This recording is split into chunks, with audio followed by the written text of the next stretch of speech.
Hello everyone and welcome to the Rift. Today we've got a bunch of new product information to talk about. For the starter decks we have deck lists finally. We also have deck lists for the decks in the Proving Grounds box set, as well as a look at some new alternate art cards for the legends that you can find in actual packs. We've got a lot to talk about today, so let's just jump right into it. But first, if you want to stay up to date with Riftbound, then you'd better subscribe to the channel. And if you want to start playing the game right now, you can, using the links provided in the video description.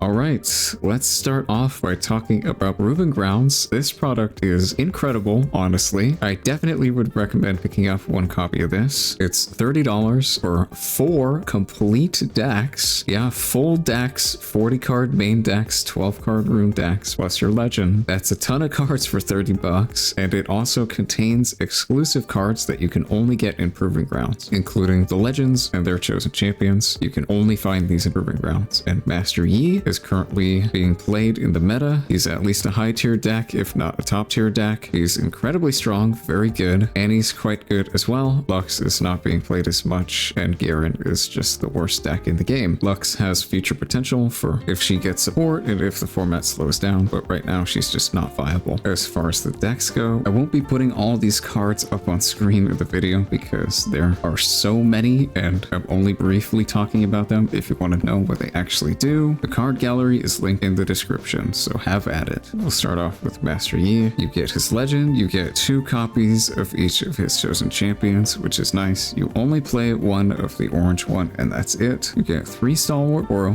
3 Wielder of Water. Those are excellent cards in the deck. Playful Phantom is completely unplayable though, as well as Zephyr Stage, Stormclaw Ursine, and Mountain Drake. All those cards are terrible in this deck. On Guard is fantastic. You need 3 of those. Meditation is nice to have, but it's not being played right now. Confront, same, not being played, but it's nice to have. 3 Mobilize, that card sucks. 3 Cannon Barrage is nice to have. His signature spell, Highlander, is okay. It's not being played. And 3 Gentleman's Duel is an exclusive card to this box. It's nice to have 3 of those. It's actually a decent card. Next is Annie. You get your legend, 2 of each chosen champion. You only play one of the purple one. Howdy Poro is nice. Mystic Aura is really good. Traveling Merchant is excellent. Sneaky Deckhand, Mad Marauder are great. Psy Scout's not played, but it's okay. Tibbers, the signature unit, is not played, but you may at least get 2 copies of it. 3 Gust is great. 3 Incinerate is great to have. 2 Flash is nice. 3 Morbid Return is okay. It's nice to have, but it's not late in this deck. And 3 Disintegrate is just not a great card, but it's still okay to have. And 3 Firestorm, this card is just bad. Next is Lux. You get the legend, 2 of each chosen champ. You only play one of the yellow one. Eager Apprentice, Lecture Yordle are nice to have. Mega Mech does literally nothing. Raven Bloom is a great card. Nice to have 3 of those. Daring Poro is great as well. 3 of those is great. Vanguard Sergeant doesn't do anything. Vanguard Attendant doesn't do anything. 3 Falling Comet is great, like having 3 of those. 3 Singularity is excellent, one of the best removal spells in the game. 3 Stupefy is also excellent, a blue staple. 3 Back-to-Back is okay. 3 Blast of Power also okay. And 2 of her signature spell, which is an alright card. And finally, last and least, we have Garen. You got his legend, 2 of each chosen champ. You only play one of them. Daring Poro is nice. Crackshot Corsair doesn't really do much right now. First Mate is great. Faithful Manufacturer is great. Noxian Drummer is great. Vanguard Sergeant doesn't do anything. Dune Drake is not good in this deck. Petty Officer does nothing. Vanguard Attendant does nothing. Confront is nice to have. Back is okay. His champion spell, Decisive Strike, is terrible. And Recruit the Vanguard is okay in Lux, not in this deck. So despite all these deck lists being not great, honestly, it's probably still worth it to pick this up just because it's such a good starting point. If you want to try and play the game, just getting Master Yi at like half of a playable deck is pretty nice, and you get 4 decks for 30 bucks, which is great. If you have new players or anyone interested in trying out the game, I would highly recommend picking up this product and not the starter decks. I really don't think the starter decks are great new products for new players. I think this decklist is definitely the way to go, and those are a lot less value for what you're paying. But yeah, Proving Grounds, this is one of the best TCG products I've ever seen, honestly. 30 bucks for 4 complete decks that honestly aren't too terrible is an amazing deal for anyone new or who wants to tech or who is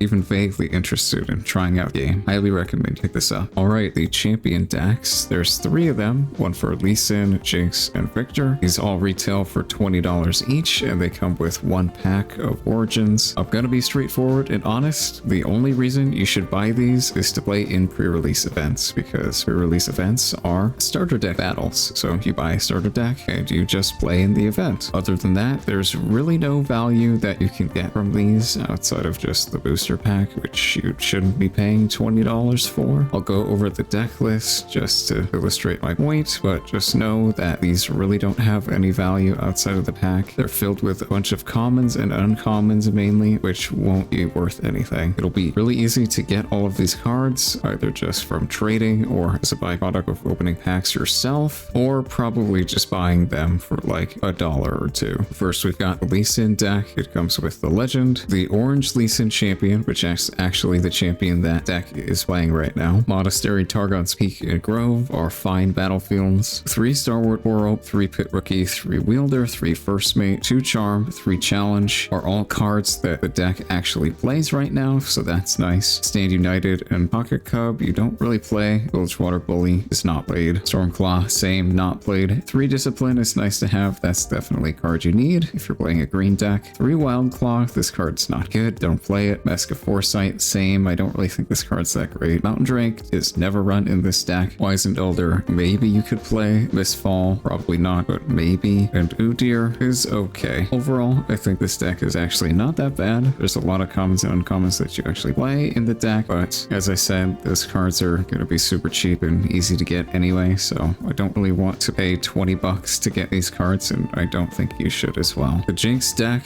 it comes with Jinx, of course, 1 copy of the Red Champion. You get Targon's Peak, Zon, and Reavers. 2 of those are actually played. Targons you don't play in this deck. 3 Choppers, 2 Blazing Scorcher. Choppers is great. Blazing Scorcher you don't play. Fighter Flight's a good card to have. Get Excited is not really played. Gust is great. Temerary Attendant is not really played. Undercover Agent is one of the worst units in the game. 3 Chemtech is great to have, but 3 Brazen Buccaneer is not played. Magma Worm, why would you ever play that in this deck? Void Seeker, good card to have. Fading Memories, probably good to have as well. Traveling Merchant's great. Scrap Heap, pretty good. Raging Soul is not played. This card is terrible. Vi is really nice to have, and Rasa is really nice to have as well. So this deck is actually not that bad, but again, I don't think you should be paying $20 for this. And then the Victor deck. We've got Victor himself, Blue Victor, which is not played, at least not in this deck. We've got Trifarian, Grand Plaza, and Altar. Grand Plaza and Altar are not played in this deck anymore. Main deck, you've got 2 Orb, not good in this deck. Cull is great, Hidden Blade's great, Consult is great, Smokescreen, great. All those cards are awesome to have. Back to Back is kind of meh, you might be able to play it. Sprite Call is not played. Soaring Scout has been cut from the list. Stupefy is a really nice include to have. I wish there was 3 of it in this deck, but you only get 2. Eager Apprentice isn't played in this deck. Cruel Patron is, it's nice you get 3 of those. Jewel Colossus is a draft card, don't play that card. Mushroom Pouch is not good in this deck. Raven Bloom is great. Noxian Drummer is great, definitely nice to have 3 of those. Wraith of Echoes is not good in this format. Grand Stratagem is great. You want 3 of those in this deck, and Heimerdinger is not played right now. So overall, these deck lists, at least to start out, are not that bad. If you just want to pick it up in the store and start playing right away, I guess that's fine. $20 to spend on this is definitely not what I'll be doing, but it's nice to have a convenient package to get all the cards in, I guess. All right, let's talk about the product proper, the actual booster boxes, booster packs. Booster boxes in this game retail for $120 US dollars at MSRP, which is kind of standard for what we're seeing nowadays. It's a bit middle of the road. Some games have their boxes being a lot cheaper, some have their boxes be more expensive due to various factors. Will these be $120, the same as MSRP on release? Potentially. The developers have said that they want to prioritize getting product into players' hands and want for everyone who wishes to purchase this product and have it to be able to do so. So hopefully scalping and all that nonsense isn't a problem with this game, but you never know. It's the first set of a brand new trading card game, and and League of Legends is a pretty popular and pretty big IP, so we'll see what happens. As far as what you're gonna get in a box, you get 24 packs. Each pack contains 14 cards, 7 commons, 3 uncommons, 2 foil rares or better, which includes epics or alternate art cards. That's what or better means. And then 1 foil slot, which can be any card of any rarity, and also a token, but that doesn't really count. As far as what you'll get in a box, you're expected to get around 2 alternate art cards, at least 2. You usually get more than that because you have alternate art runes, which look pretty nice. You'll also get 6 epics, which is this game's highest functional rarity. These are going to be the cards that will be hard to get if you want to actually play the game. They're kind of like SRs if you're familiar with any Bandai game, or like mythic rares if you're familiar with Magic. 6 per box of 24 packs means you're going to get 1 in every 4 packs, and there are 48 different epics in this set. So even if you buy a case of 6 boxes, that's on average at least 36 epics, so you're not even guaranteed to get 1 of each epic in a case. I'd imagine some epics are going to be pretty expensive. I'd think like 40 to 50 bucks per copy for the most expensive epics in the set. I still think the game is going to be pretty cheap to play though, because decks don't actually play that many epics. Most decks only play like 1 or 2 different epics, and some decks only play 1 copy of 1 epic and that's it. So I think most decks are going to be pretty affordable. I'd place deck price ranges to be anywhere between like $100 to $300 on release, as long as product isn't short printed and people can actually get cards, which sounds reasonable to me. There's going to be decks that are cheaper and decks that are more expensive. As far as what the cards actually look like, honestly, they look really good. We got to see actual physical cards in person at Gen Con and they look incredible. The alternate art legends just looks absolutely fantastic. The foiling is incredible. All the texture and etching is amazing. The full art runes as well are textured and etched like this too. They look awesome. And as far as the actual artwork on these alternate art legends go, I think most of them are pretty good. Some of them I think look a little goofy, but that's probably just me. Most of these look fantastic. As far as getting alternate arts goes, you're guaranteed at least 2 standard alternate arts per box. By standard alternate art, I mean alternate arts of rares and epics that you can find in the set.